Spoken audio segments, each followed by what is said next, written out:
평생 가족의 밥을 책임져 왔던 70세 영자 씨가 던진 한마디, 너희들 국은 너희가 끓여 먹어라. 이 통쾌한 반란의 집안은 그야말로 아수라장이 됐습니다. 밥통 버튼 하나 누를 줄 모르던 남편과 엄마 없으면 아무것도 못하던 자식들이 일주일 만에 어떻게 무너졌는지 끝까지 들어주시면 왜 그날 영자 씨가 멈출 수밖에 없었는지 조금은 이해하게 되실 겁니다. 그리고 영자 씨가 찾은 찬란한 진짜 인생은 어떤 모습인지 지금 바로 공개합니다. 그때 저는 몰랐습니다. 그날 아침이 제 인생의 마지막 아침이 될 줄은요. 아니, 정확히 말하면 김영자로 살던 마지막 아침이었다고 해야 할까요? 새벽 5시 반이었습니다. 알람을 맞춰놓을 필요도 없었어요. 50년 가까이 이 시간에 일어났으니 몸이 알아서 깨더라고요. 그날도 어둠 속에서 눈을 떴습니다. 허리가 뻐근했어요. 전날 손주들 목욕시키느라 쪼그려 앉았던 탓이겠지요. 무릎도 시큰거렸습니다. 관절염이 있거든요. 병원에서는 수술을 권했지만 수술하면 한 달은 누워 있어야 한다는데 어떻게 그럴 수 있겠어요. 집안일을 누가 하나요? 그렇게 생각하면서 저는 이불을 걷어냈습니다. 옆에서는 남편이 코를 골고 있었어요. 70세신 그 사람도 이제 할아버지인데 잠버릇은 60살 때와 똑같더군요. 저는 조용히 방문을 열고 나왔습니다. 소리를 내면 깨우니까요. 깨우면 뭐 물어달라, 저거 해달라 시작되니까요. 부엌 형광등을 켰습니다. 환한 불빛이 눈을 찔렀어요. 제 손이 먼저 보였습니다. 거칠고 주름진 손이었어요. 손톱 사이에는 어제 설거지하다 낀 때가 아직 남아 있었습니다. 여러분은 혹시 아침마다 거울을 보시나요? 저는 손을 먼저 봅니다. 얼굴은 볼 시간이 없어요. 손부터 움직여야 하니까요. 냉장고 문을 열었습니다. 어제 저녁에 미리 다듬어둔 시금치가 있었어요. 된장찌개용 두부도 있었고요. 저는 늘 미리 준비해둡니다. 아침에는 시간이 없거든요.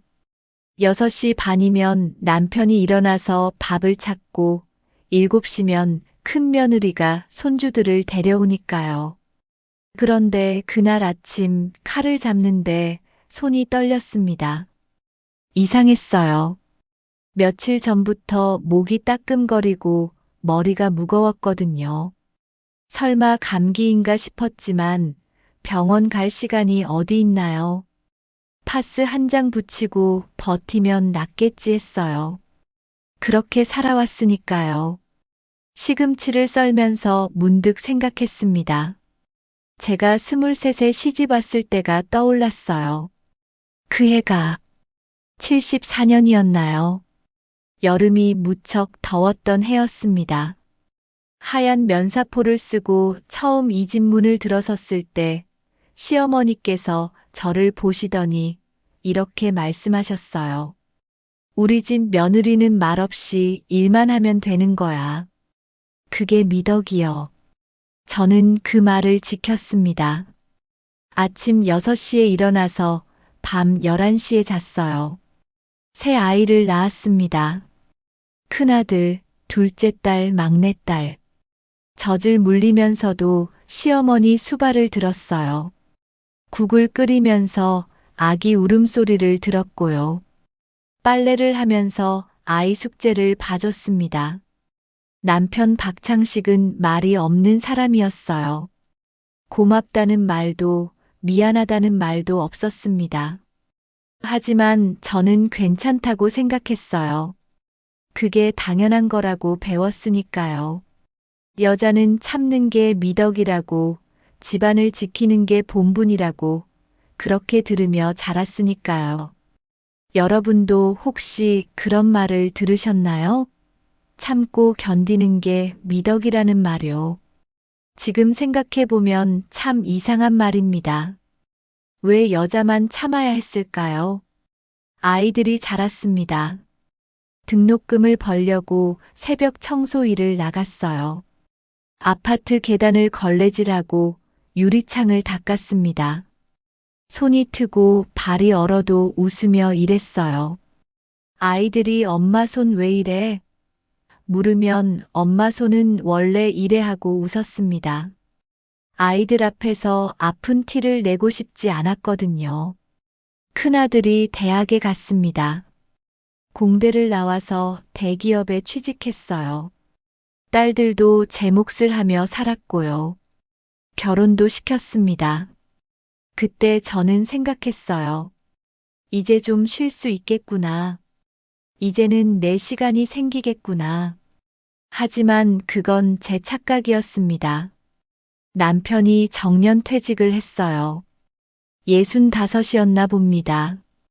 그날부터 남편은 하루 종일 집에 있었어요. 아침에 일어나서 거실 소파에 앉아 리모컨을 듭니다.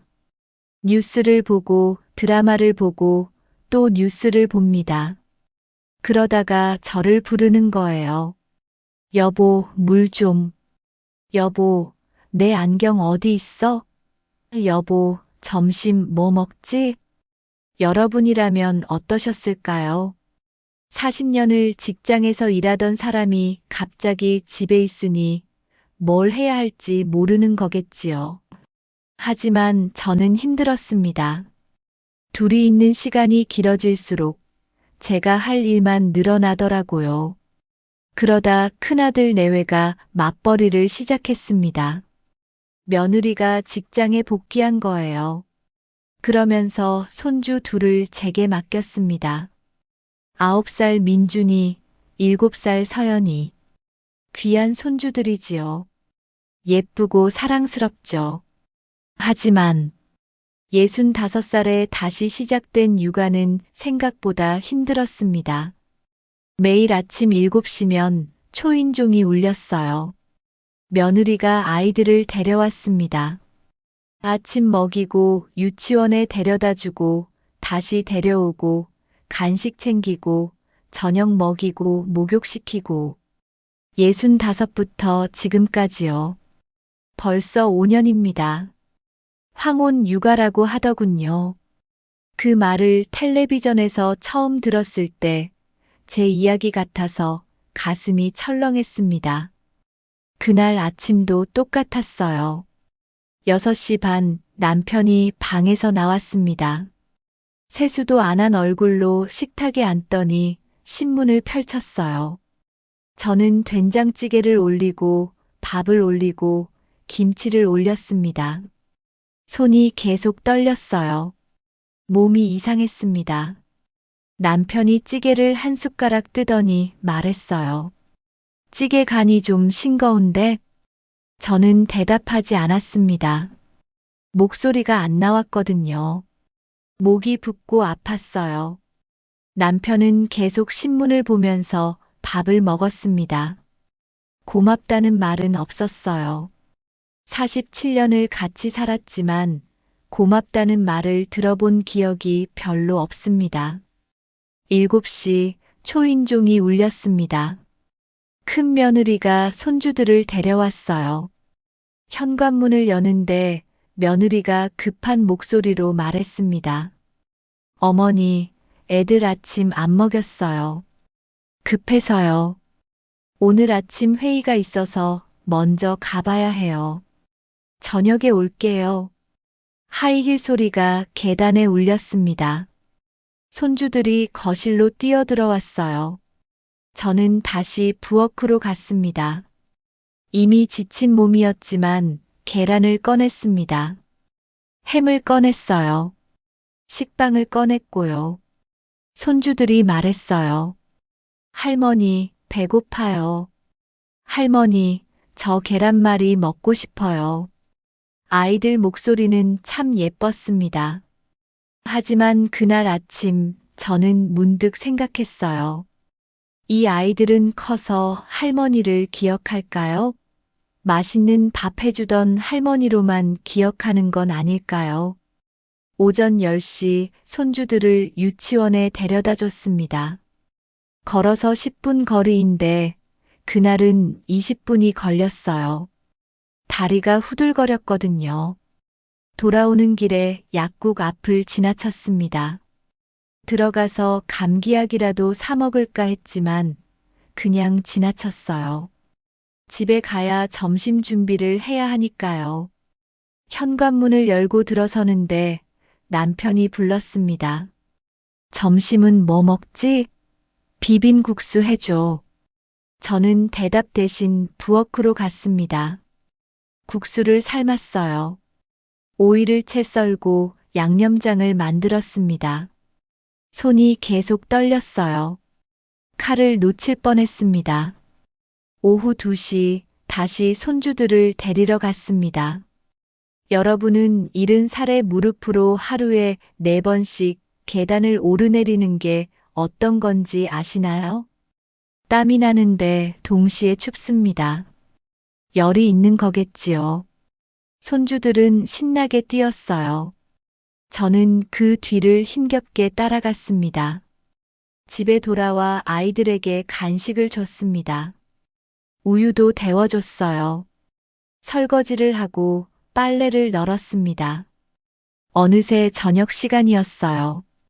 휴대전화에 며느리한테서 문자가 왔습니다. 어머니, 오늘 회사에서 회식이 있어요. 애들 저녁 먹이고 목욕까지 시켜주세요. 늦을 것 같아요. 저는 다시 냉장고를 열었습니다. 반찬이 없었어요. 아침에 다 먹었거든요. 계란을 꺼내서 계란말이를 만들고 김치를 볶았습니다. 밥을 데웠어요. 몸이 뜨거웠습니다. 손주들이 밥을 먹었습니다. 저는 먹지 않았어요. 입맛이 없었거든요. 저녁 8시 아이들을 목욕시켰습니다. 쪼그려 앉아서 머리를 감겨주는데 허리가 끊어질 것 같았어요. 9시가 넘어 며느리가 왔습니다. 현관에서 신발을 신으며 말했어요. 어머니, 고마워요. 다음 주 수요일에 애들 병원 가야 하는데 시간 되시죠? 예방접종 해야 해서요. 저는 고개를 끄덕였습니다. 말할 힘이 없었거든요. 문이 닫혔습니다. 저는 거실 소파에 주저앉았어요. 그대로 쓰러지고 싶었습니다. 그런데 남편이 방에서 나왔습니다. 나 배고픈데 저녁은? 저는 냉장고에서 찬밥을 꺼냈습니다. 물에 말아서 남편에게 줬어요. 남편이 투덜거렸습니다. 이게 뭐야? 제대로 된 밥 좀 해줘. 저는 화장실로 갔습니다. 거울을 봤어요. 거기 누가 있었을까요? 주름진 얼굴, 움푹 꺼진 눈, 거친 손. 이 사람이 김영자일까요? 아니었습니다. 낡은 행주였어요. 쓰고 버려지는 걸레였습니다. 눈물이 났습니다. 소리 없이 울었어요. 70년을 살았는데 김영자는 어디 있을까요? 23 그 여자는 어디로 갔을까요? 지금 생각해도 가슴이 먹먹합니다. 그날 밤 저는 천장을 보며 생각했어요. 이대로 죽으면 안 되겠다고. 이대로는 안 되겠다고. 그게 시작이었습니다. 그날 이후로 며칠이 지났습니다. 저는 병원에 가지 않았어요. 시간이 없었거든요. 그냥 약국에서 산 감기약을 먹으며 버텼습니다. 열은 조금 내렸지만 기운은 돌아오지 않았어요. 그래도 손주들은 와야 했고 남편 밥은 차려야 했습니다. 그런데 이상했어요. 예전에는 그냥 했던 일들이 자꾸 멈춰지는 겁니다. 국을 끓이다가 멍하니 서 있기도 했고요. 설거지를 하다가 그릇을 멍하니 보기도 했어요.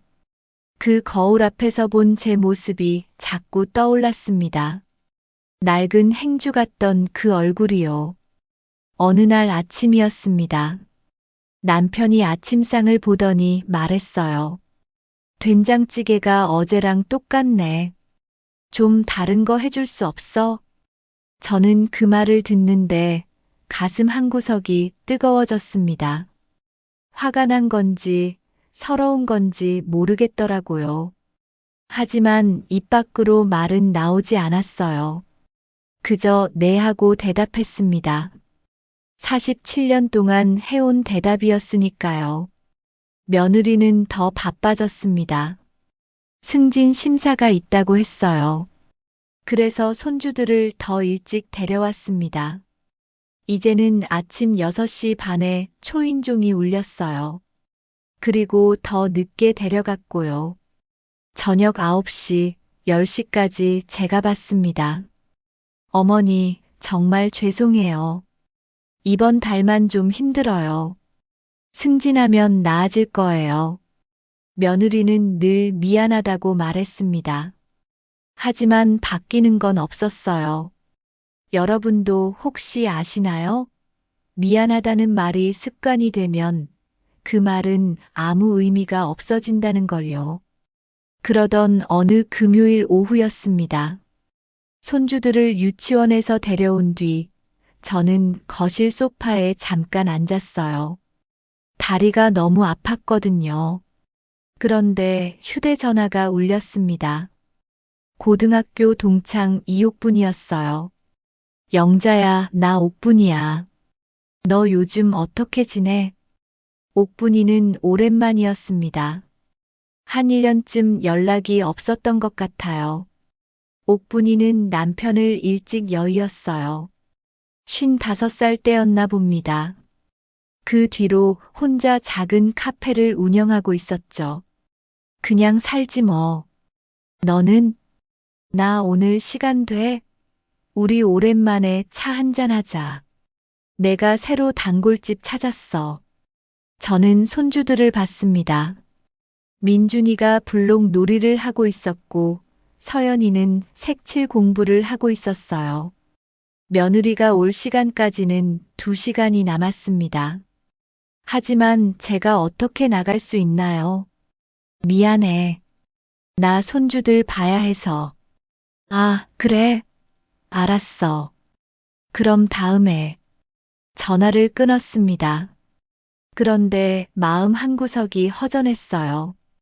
차 한잔 하는 게 뭐라고 그것도 못하는 제 신세가 서글펐습니다. 그날 저녁 남편이 텔레비전을 보다가 말했어요.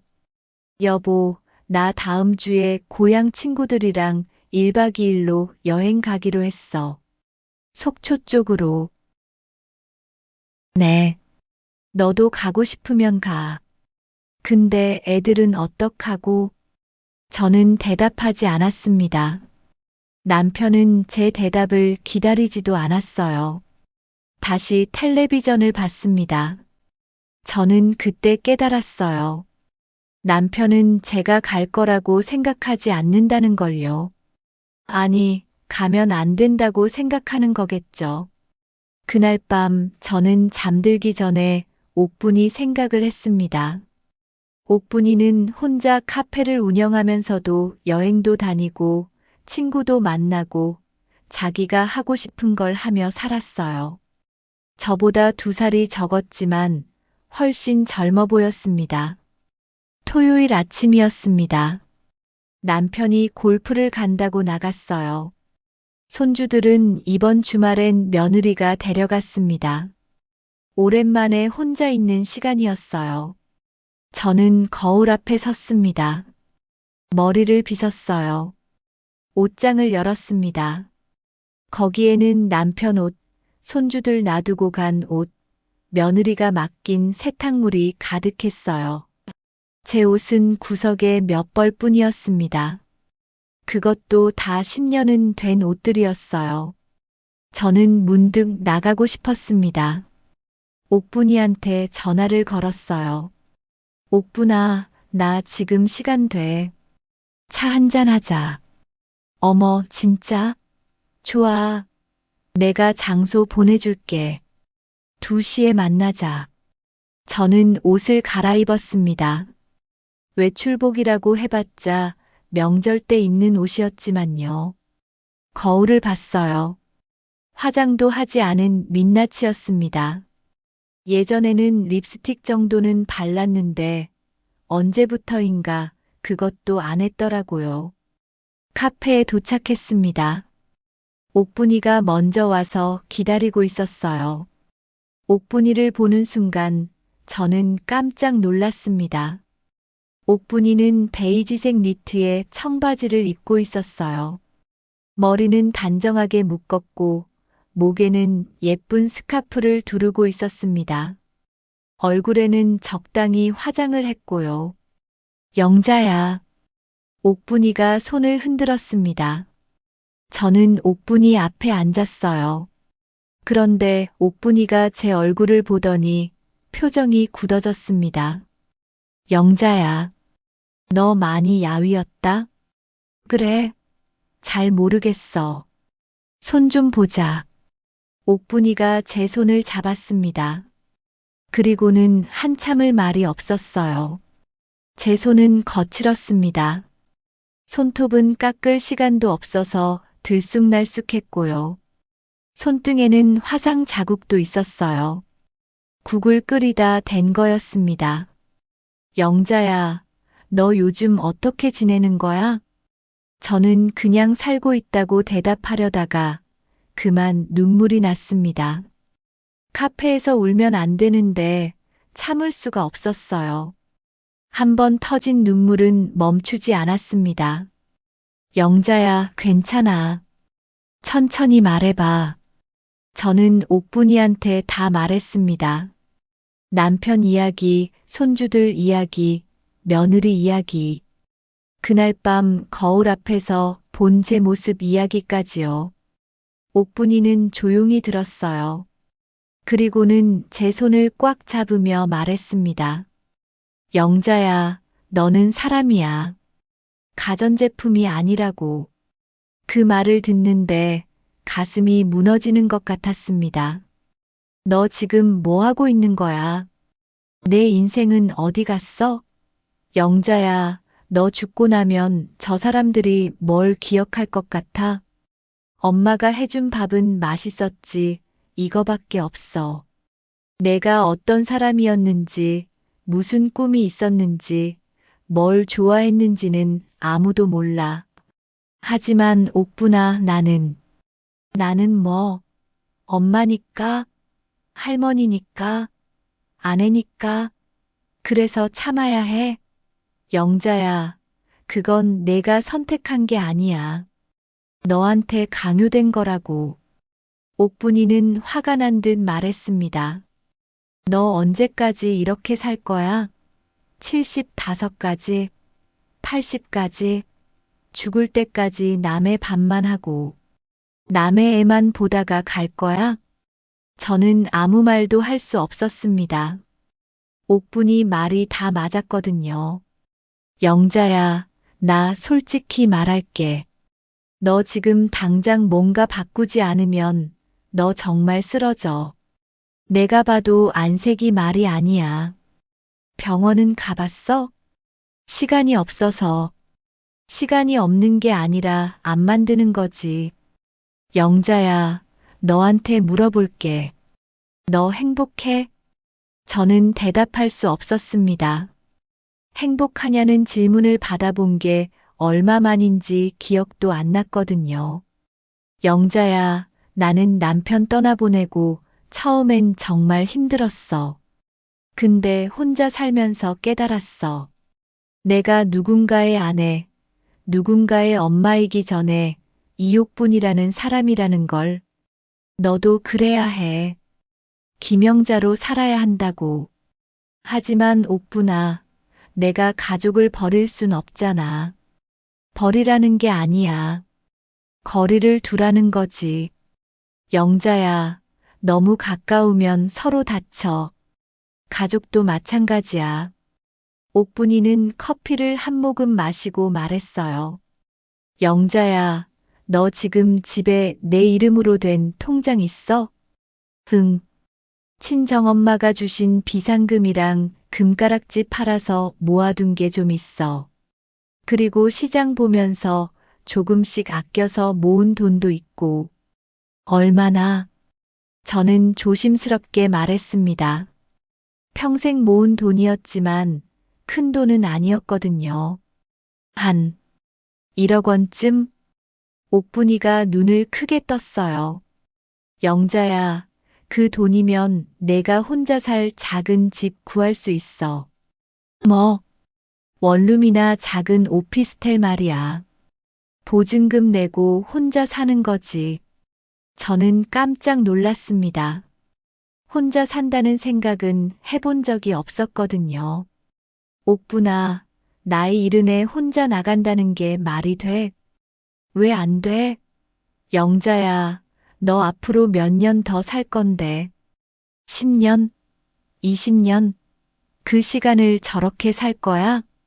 저는 아무 말도 못했습니다.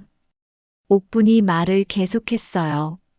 영자야, 나는 내가 가족을 미워하길 바라는 게 아니야.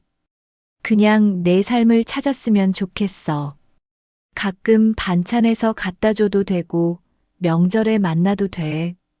하지만 매일매일 밥 해주고 애 봐주는 건, 그건 내 의무가 아니야. 카페를 나오면서 옥분이가 말했어요. 영자야, 생각해봐. 진지하게.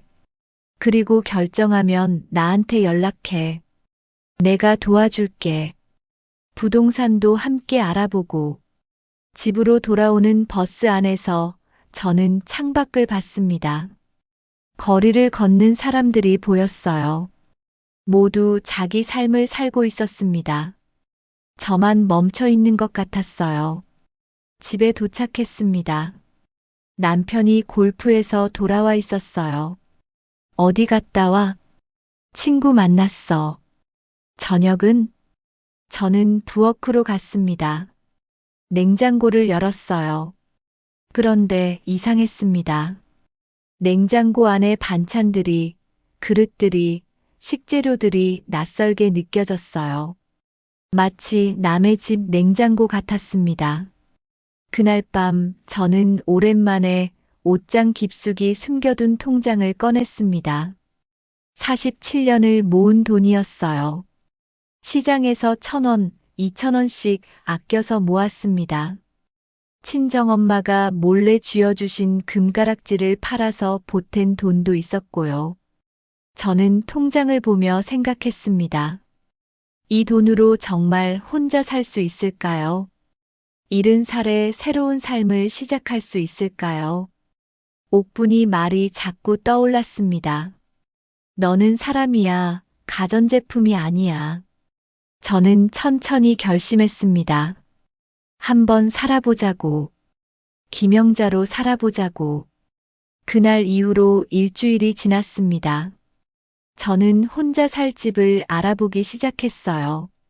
하지만 쉽지 않았습니다. 남편 몰래 외출하는 것부터가 어려웠거든요. 어디가? 시장 좀 가려고. 점심시간 맞춰서 와.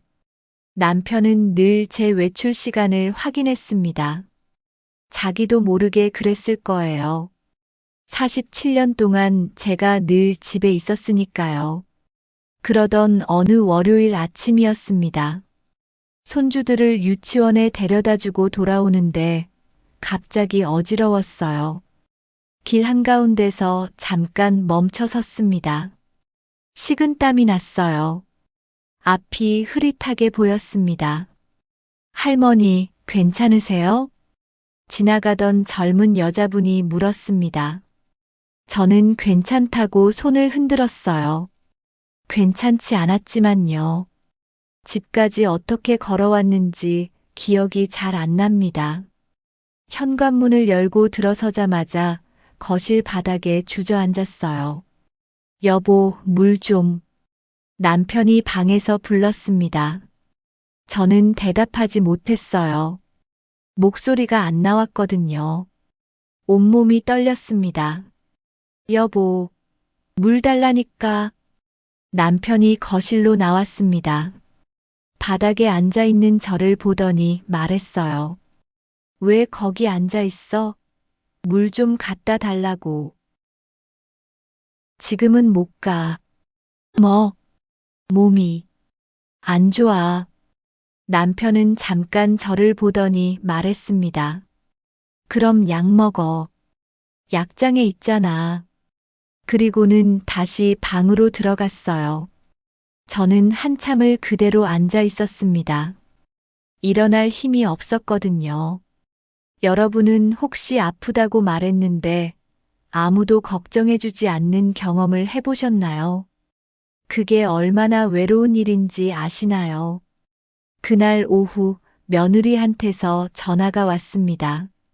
어머니, 오늘 회사에서 저녁 회식이 있어요. 애들 좀 늦게까지 봐주실 수 있으세요? 10시쯤 데리러 갈게요. 지혜야. 네, 어머니. 나 오늘 몸이 좀 안 좋아. 전화 너머로 잠깐 침묵이 흘렀습니다. 아, 그러세요? 그럼 어떡하지? 어머니, 정말 죄송한데 오늘만 좀 봐주실 수 있으세요? 이번 회식이 정말 중요해서요. 안 가면 안 되거든요. 저는 알았다고 했습니다. 뭐라고 더 말할 수가 없었어요. 손주들이 왔습니다. 평소처럼 뛰어들어오며 말했어요. 할머니, 배고파요. 할머니, 저 오늘 유치원에서 칭찬받았어요. 아이들은 몰랐겠지요. 할머니가 제대로 서 있을 힘도 없다는 걸요. 저는 부엌으로 갔습니다. 냉장고를 열었어요. 김치찌개를 끓여야겠다고 생각했습니다. 아이들이 좋아하니까요. 김치를 꺼내는데 손이 미끄러졌습니다. 그릇이 바닥에 떨어졌어요. 김치가 사방에 흩어졌습니다. 저는 그 자리에 주저앉았습니다. 할머니, 왜 그래요? 민준이가 부엌으로 왔습니다. 저는 괜찮다고 말하려 했는데 눈물이 났어요. 아이 앞에서 울면 안 되는데 참을 수가 없었습니다. 할머니가 잠깐 아파서 그래. 괜찮아. 저는 김치를 주었습니다. 바닥을 닦았어요. 그리고 다시 김치찌개를 끓이기 시작했습니다. 손이 계속 떨렸지만요. 저녁을 먹이고 목욕을 시키고 재웠습니다. 며느리는 11시가 넘어서 왔어요. 어머니, 정말 죄송해요. 회식이 길어져서. 어머니 괜찮으세요? 아까 몸이 안 좋다고 하셨는데. 괜찮아. 가. 며느리가 돌아간 뒤 저는 화장실로 갔습니다. 거울을 봤어요. 얼굴이 창백했습니다. 눈 밑에는 시커먼 다크서클이 있었고요. 이마에 손을 대봤습니다. 뜨거웠어요. 열이 많이 난 것 같았습니다. 저는 옥분이한테 전화했습니다. 옥분아, 영자야, 왜 목소리가 그래?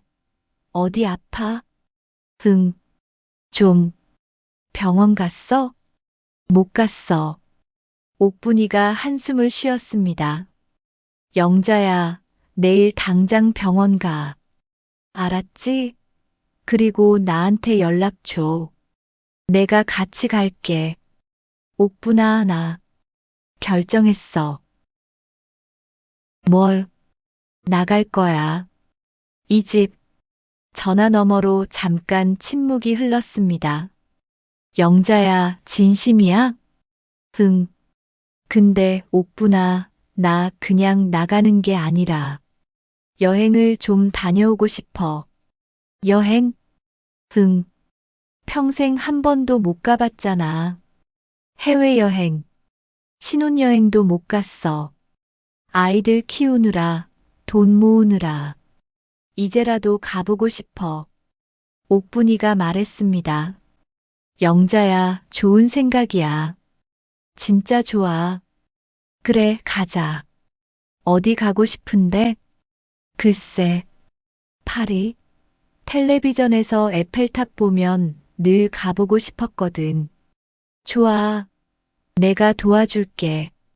여행사도 알아보고. 그날 밤부터 저는 본격적으로 준비하기 시작했습니다. 남편 몰래요. 낮에 남편이 친구들 만나러 나간 사이 저는 옷장 정리를 했어요. 제 옷만 골라서 조금씩 캐리어에 넣었습니다. 통장도 챙겼고요. 친정엄마 사진도 챙겼습니다. 옥분이와 여행사에 갔습니다. 직원이 여러 상품을 보여줬어요. 할머니, 유럽 패키지 어떠세요? 파리, 런던, 로마를 도는 10일 코스예요. 10일이면 되나요? 한 달짜리는 없어요? 직원이 깜짝 놀란 표정을 지었습니다. 한 달이요? 아, 장기 자유여행을 원하시는군요. 그럼 항공권이랑 호텔만 따로 예약하시면 돼요.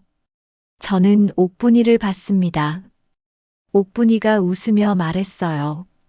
영자야, 제대로 놀다 오자. 일주일 뒤였습니다. 모든 준비가 끝났어요. 항공권도 끊었고 호텔도 예약했습니다. 집을 나갈 날짜도 정했어요. 토요일 오후 3시. 가족들이 다 모이는 저녁 식사 전이었습니다. 그 일주일 동안 저는 평소보다 더 열심히 집안일을 했습니다. 반찬도 많이 만들어뒀어요. 김치도 담갔고 된장도 담갔습니다. 남편 양말도 다 꿰매고 손주들 옷도 다 빨아뒀어요. 여러분은 이상하게 생각하실 수도 있어요.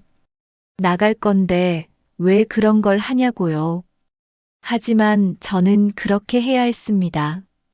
죄책감 때문이 아니에요. 그게 제가 할 수 있는 마지막 인사였으니까요. 금요일 밤이었습니다. 남편이 말했어요. 여보, 내일 큰아들네 온대. 저녁 같이 먹자고 하더라고. 뭐 좀 맛있는 거 해줘. 그래. 갈비찜 어째?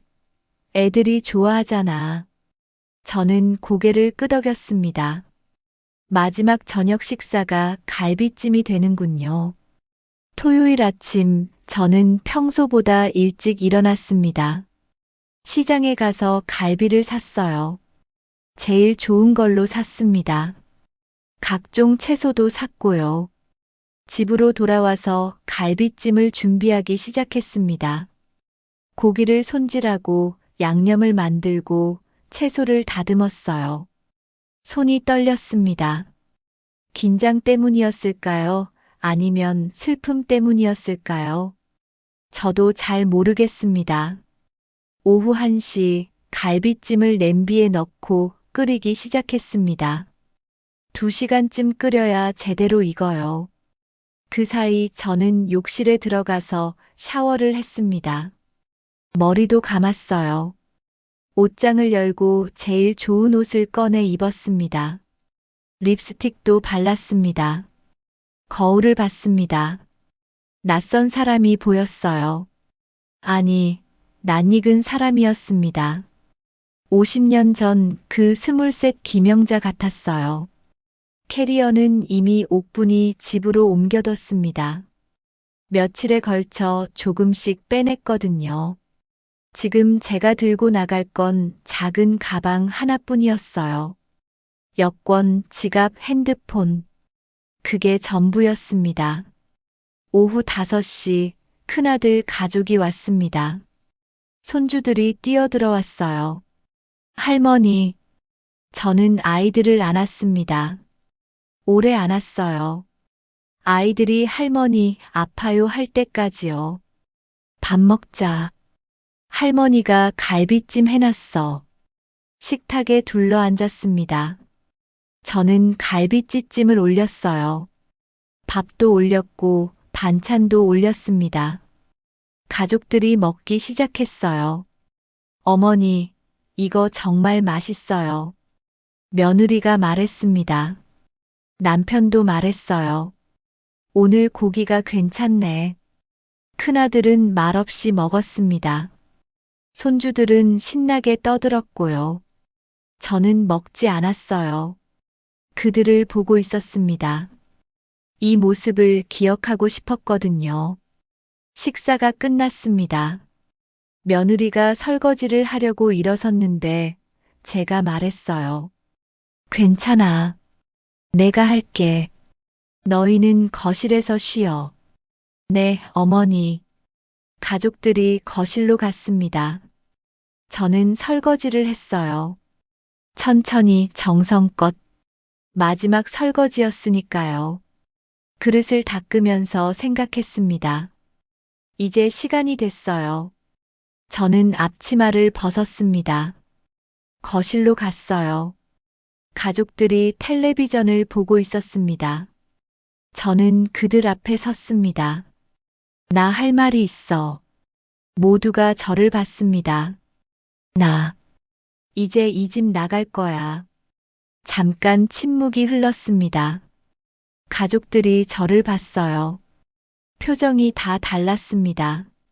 남편은 당황한 얼굴이었고 큰아들은 어리둥절했어요. 며느리는 뭔가 잘못 들은 것 같은 표정이었습니다. 남편이 먼저 입을 열었어요. 무슨 소리야? 나간다니? 말 그대로야. 나 이 집 나갈 거야. 갑자기 왜? 무슨 일 있어? 저는 천천히 말했습니다. 70살까지 살았어. 그런데 김영자로 산 날이 며칠이나 될까 싶어서 이제라도 좀 살아보려고. 큰아들이 말했습니다. 엄마, 무슨 말씀이세요? 우리가 뭘 잘못했어요? 잘못한 건 없어. 다만, 너희는 너무 당연하게 생각했어. 엄마가 밥 해주는 것도, 애 봐주는 것도, 빨래하는 것도 다 당연한 줄 알았지. 며느리가 일어섰습니다. 어머니, 저희가 정말 죄송해요. 제가 너무 어머니한테 의지했죠. 앞으로 조심할게요.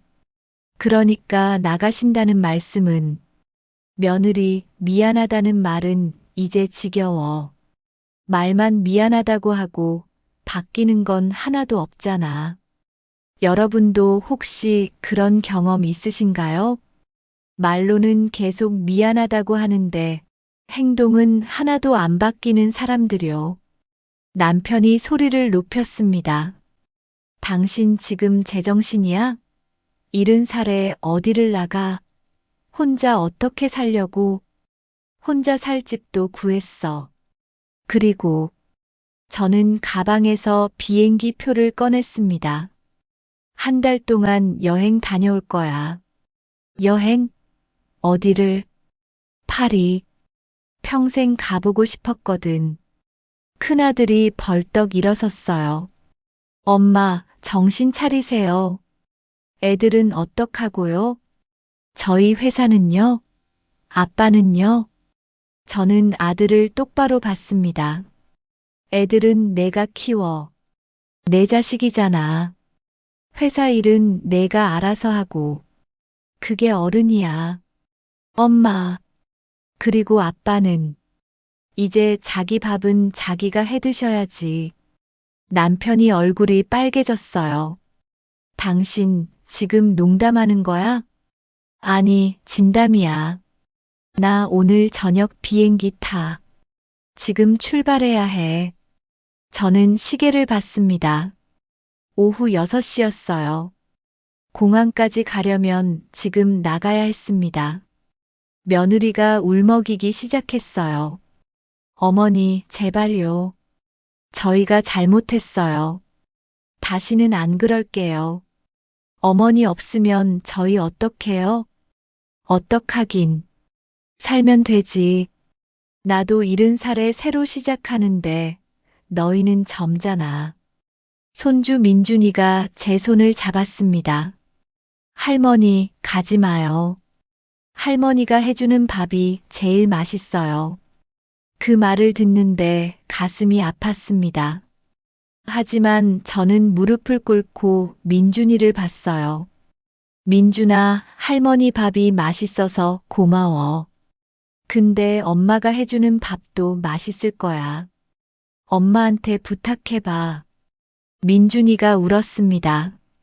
서연이도 울기 시작했어요. 저는 두 아이를 안았습니다. 할머니가 가끔 전화할게. 그리고 선물도 사다 줄게. 알았지? 저는 일어섰습니다. 가방을 들었어요. 남편이 제 앞을 막아섰습니다. 안 돼. 나 못 가. 왜? 당신은 내 아내야. 여기 있어야 해. 저는 남편을 봤습니다.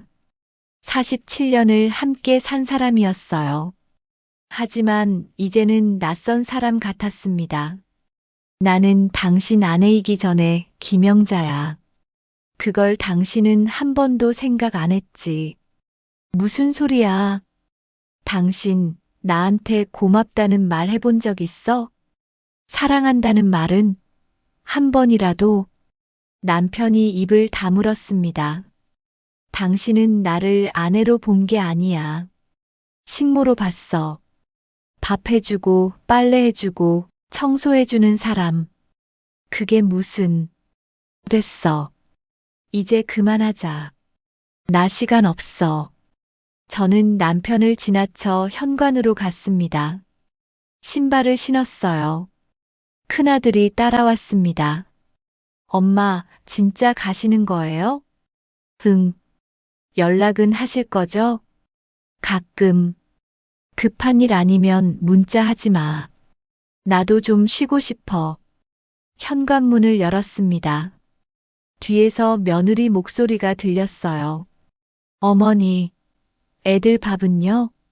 저 요리 못하는데요. 저는 돌아보지 않고 말했습니다. 배우면 돼.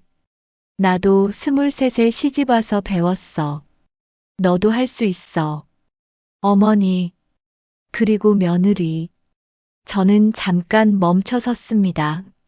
너희들 국은 너희가 끓여 먹어라. 현관문을 닫았습니다.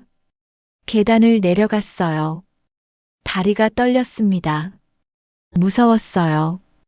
하지만 동시에 가슴이 두근거렸습니다. 엘리베이터를 타고 내려갔습니다. 로비로 나왔어요. 옥분이가 차를 가지고 기다리고 있었습니다. 영자야. 저는 차에 탔습니다. 옥분이가 물었어요. 어땠어? 했어. 잘했어. 진짜 잘했어. 차가 출발했습니다. 아파트가 멀어졌어요. 47년을 산 집이 점점 작아졌습니다. 공항으로 가는 길이었습니다. 차 안에서 휴대전화가 계속 울렸어요. 남편한테서, 큰아들한테서, 며느리한테서. 저는 전화를 받지 않았습니다. 영자야, 전화 안 받아도 돼? 나중에 할게. 공항에 도착했습니다. 수속을 마치고 출국장으로 들어갔어요. 옥분이가 배웅해줬습니다. 영자야, 잘 다녀와. 마음껏 놀고. 옥분아, 고마워. 너 없었으면 못했을 거야. 무슨 소리. 넌 충분히 할 수 있었어. 난 그냥 옆에서 응원했을 뿐이야. 비행기에 올랐습니다. 좌석에 앉았어요. 창밖을 봤습니다. 서울이 보였어요. 제가 70년을 산 도시였습니다. 비행기가 이륙했습니다. 서울이 점점 작아졌어요. 그리고 구름 속으로 들어갔습니다. 저는 눈을 감았습니다. 눈물이 났어요. 슬픔 때문이 아니었습니다. 후회 때문도 아니었어요. 그냥 감격스러웠습니다. 70살에 처음으로 제 삶을 선택한 거였으니까요. 파리에 도착했습니다. 호텔 방에 짐을 풀었어요. 창밖으로 에펠탑이 보였습니다. 저는 한참을 그 풍경을 봤어요. 휴대전화를 켰습니다. 부재중 전화가 50통이 넘었어요. 문자도 수십 개였습니다. 엄마, 연락 좀 주세요. 어머니, 애들이 울고 있어요. 당신, 대체 어디야? 저는 한숨을 쉬었습니다. 그리고 단체 문자를 보냈어요. 나 잘 있어. 걱정 마. 한 달 뒤에 연락할게. 그리고 사진 한 장을 찍었습니다. 에펠탑 앞에서요. 처음으로 제 얼굴에 환한 미소가 지어졌어요. 사진을 보내고 또 한 줄을 적었습니다. 내 국은 내가 끓여 먹고 있다. 너희 국도 너희가 끓여라. 휴대전화를 꺼버렸습니다. 그날 밤 저는 호텔 침대에 누웠어요. 부드러운 침대였습니다. 아무도 저를 부르지 않았어요. 아무것도 하지 않아도 됐습니다. 저는 천장을 보며 웃었습니다. 자유라는 게 이런 거구나 싶었습니다. 한 달이 흘렀습니다. 파리에서 일주일을 보냈어요. 에펠탑에도 갔고 루브르 박물관도 갔습니다. 센강을 따라 걸었어요. 카페에 앉아 커피를 마시며 사람들을 구경했고요. 아무것도 하지 않는 시간이 이렇게 소중한 줄 몰랐습니다. 런던에서는 대형 박물관을 천천히 둘러봤어요. 로마에서는 트레비 분수에 동전을 던졌습니다. 소원을 빌면서요. 제 소원은 간단했습니다. 건강하게 내가 원하는 대로 살게 해주세요. 여행하면서 저는 많은 걸 생각했습니다. 47년 동안 제가 뭘 했는지, 제가 누구였는지, 그리고 앞으로 어떻게 살고 싶은지요. 가족들한테서 연락이 계속 왔어요. 처음 일주일은 하루에 10통씩 전화가 왔습니다. 저는 받지 않았어요. 문자만 간단히 보냈습니다. 나 잘 지내. 걱정 마. 2주일째부터는 전화가 줄었어요. 하루에 한두 통, 문자 내용도 달라졌습니다. 엄마, 저희 잘 지내요. 엄마도 건강하세요. 어머니, 민준이가 그림 그렸어요. 할머니 보고 싶대요. 화를 내는 문자는 없었어요. 이제는 그냥 안부를 묻는 문자였습니다. 3주일째 막내딸한테서 전화가 왔습니다. 저는 받았어요. 엄마. 응, 막내야. 엄마.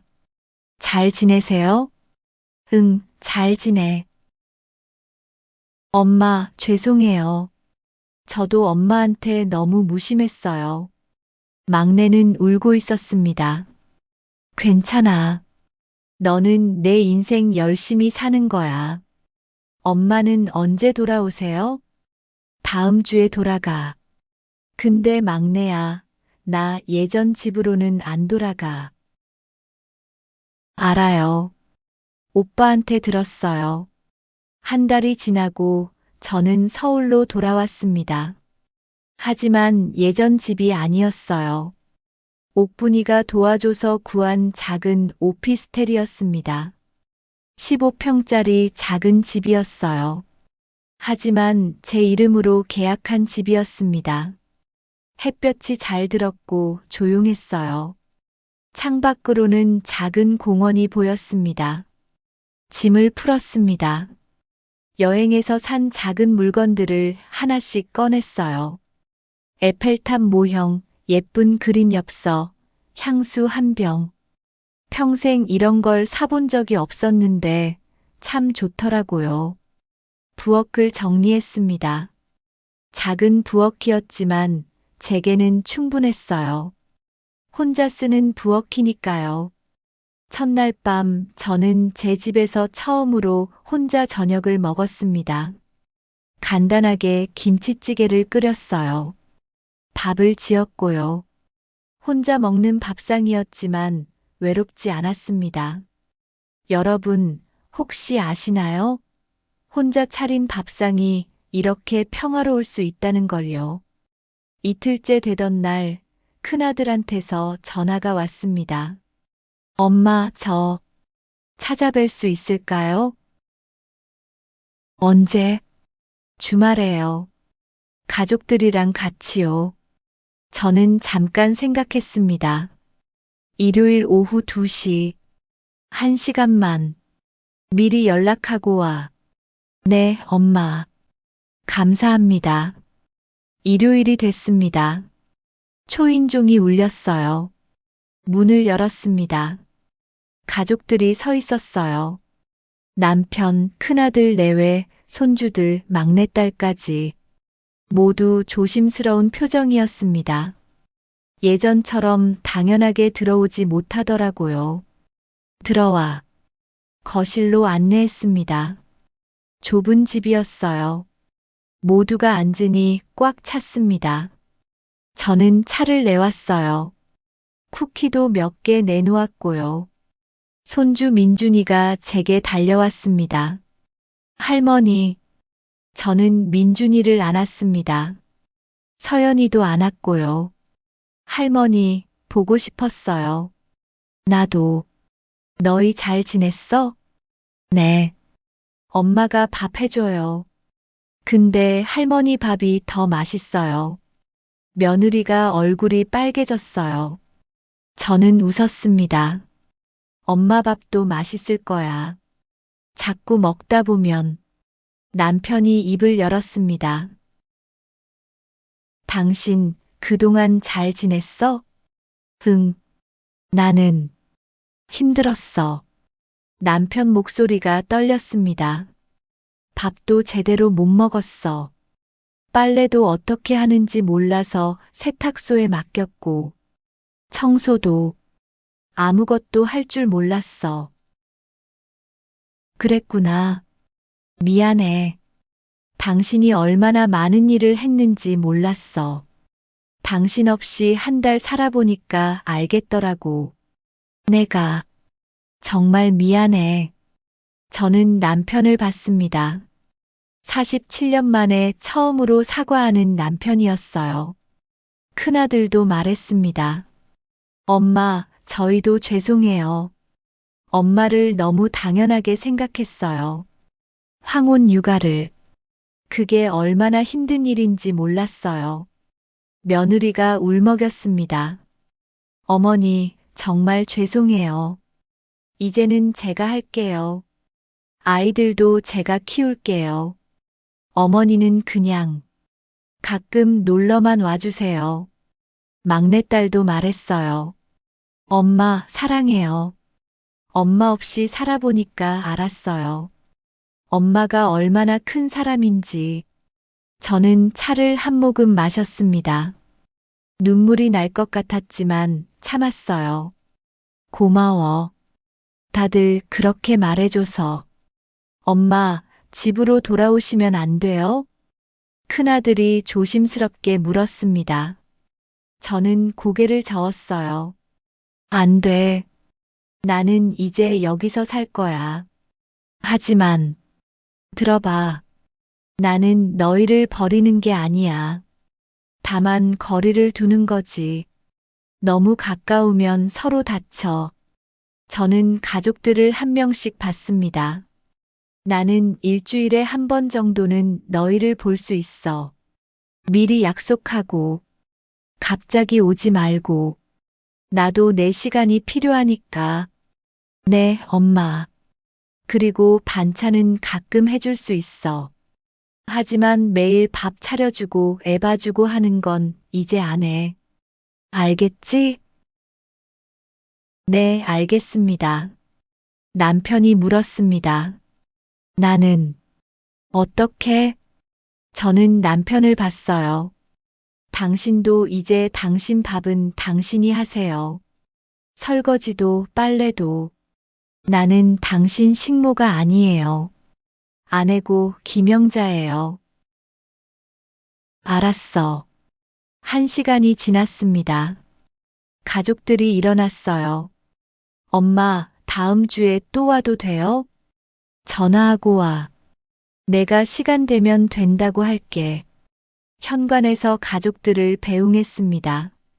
손주들이 저를 안았어요. 할머니 사랑해요. 나도 사랑해. 건강하게 잘 자라. 문을 닫았습니다. 저는 창가로 갔어요. 아래로 가족들이 걸어가는 모습이 보였습니다. 남편이 손주를 안고 있었어요. 처음 보는 모습이었습니다. 저는 미소 지었습니다. 그날 저녁, 저는 작은 식탁에 앉아 저녁을 먹었습니다. 혼자서요. 간단하게 된장찌개랑 김치만 있었지만 충분했어요. 밥을 먹으면서 창밖을 봤습니다. 노을이 지고 있었어요. 붉은 하늘이 아름다웠습니다.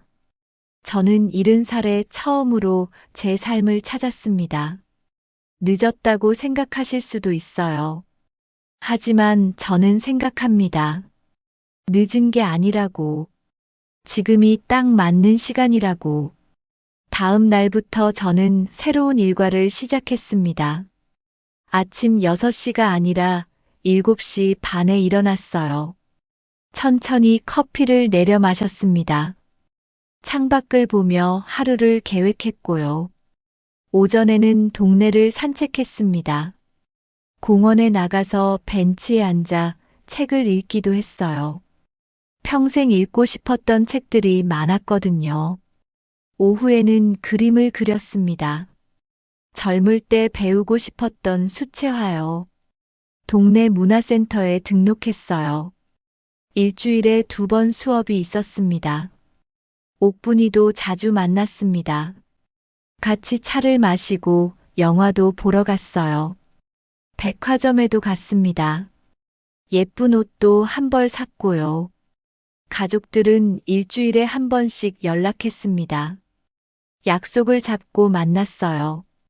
가끔 반찬을 해서 갖다 줬습니다. 하지만 더 이상 매일 밥을 차려주지는 않았어요. 한 달쯤 지났을까요? 며느리한테서 전화가 왔습니다. 어머니, 오늘 제가 김치찌개 끓였는데요. 맛이 괜찮아요. 민준이가 맛있다고 했어요. 며느리 목소리에는 자부심이 있었어요. 저는 웃었습니다. 그래, 잘했네. 자꾸 하다 보면 더 맛있어질 거야. 네, 어머니. 감사해요. 뭐가? 어머니가 나가신 덕분에 저도 성장한 것 같아요. 제가 엄마로서 할 일이 뭔지 알게 됐어요. 저는 가슴이 뭉클했습니다. 며느리 잘하고 있어. 넌 좋은 엄마야. 어느 일요일 오후였습니다. 저는 창가에 앉아 차를 마시고 있었어요. 햇살이 따뜻했습니다. 노을이 지기 시작했어요. 하늘이 주황빛으로 물들었습니다. 저는 그 풍경을 보며 생각했습니다. 인생이 끝난 게 아니라 이제 시작이구나. 김영자로 사는 인생이요. 지금 생각해도 가슴이 벅찹니다. 70살에 용기를 낸 제가 자랑스러워요. 그리고 여러분께 말씀드리고 싶습니다. 늦었다고 생각하지 마세요. 지금이 바로 시작할 때입니다. 당신의 삶을 찾으세요. 당신도 당신 이름으로 살 자격이 있습니다. 창밖으로 저녁 산책을 나가는 사람들이 보입니다. 저도 나가볼까 합니다. 오늘도 제 시간을, 제 삶을 살아가면서요.